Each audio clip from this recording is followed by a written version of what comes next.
নিবন্ধনকালে একজন মহিলা আসে, নাম হামিদা বেগম। তাকে নাম, পরিচয়, পিতামাতার নাম সম্পর্কে জিজ্ঞাসাবাদ করা হলে শুনানিকালে সে বলে, সে তার কথাবার্তাগুলো আমার কাছে সন্দেহজনক মনে হয়, আমার কাছে ভৈরবের মতো মনে হচ্ছিল না। তখন তো আমি একটি অধিকতর তদন্ত করি, তখন দেখি যে সে যে জন্ম নিবন্ধন ব্যবহার করেছে সেটা হচ্ছে গাজীপুরের সিটি কর্পোরেশন থেকে উত্তোলন করা, এবং সে যে পিতামাতার জাতীয় পরিচয়পত্র দিয়েছে ভোটার নিবন্ধনের সাথে সেটা হচ্ছে 600টি। আমি তাকে জিজ্ঞাসাবাদ করা হলে সে প্রকৃত কারণ বা কোনো কিছুই বলতে পারে না।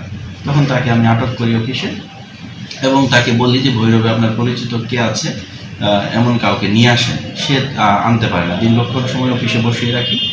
আমার কাছে রোহিঙ্গা সন্দেহ হয়। বিকাল অনুমান 3:30টার সময় জনৈকা হামিদা এবং তার সহযোগী একজন মোহাম্মদ এরশাদ, দুইজনে এরশাদের সহায়তায়, 2 নং আসামি যে এরশাদ আছে তার সহায়তায় হামিদা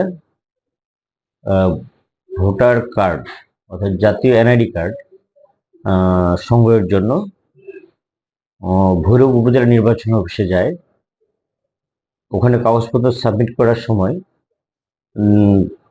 উপজেলা ভৈরব নির্বাচন অফিসার যিনি আছেন প্রলয় কুমার সাহা, তিনি কাগজপত্র যাচাই করে দেখতে পান যে এদের নাম ঠিকানা সন্দেহজনক। তখন তাদের জিজ্ঞাসাবাদ করে ওনার বিশ্বাস হয় যে তারা এই দেশের নাগরিক নয়। সেক্ষেত্রে তিনি লিখিতভাবে আমাদেরকে জানান। তৎপ্রেক্ষিতে আসামিদেরকে অ্যারেস্ট করে থানায় নিয়ে আসে। তিনি বাদী হয়ে অত্র থানায় অভিযোগ দায়ের করলে তৎপ্রেক্ষিতে অত্র থানায় মামলা রুজু হয়। আসামি বিজ্ঞ আদালতে প্রেরণের প্রক্রিয়াধীন আছে।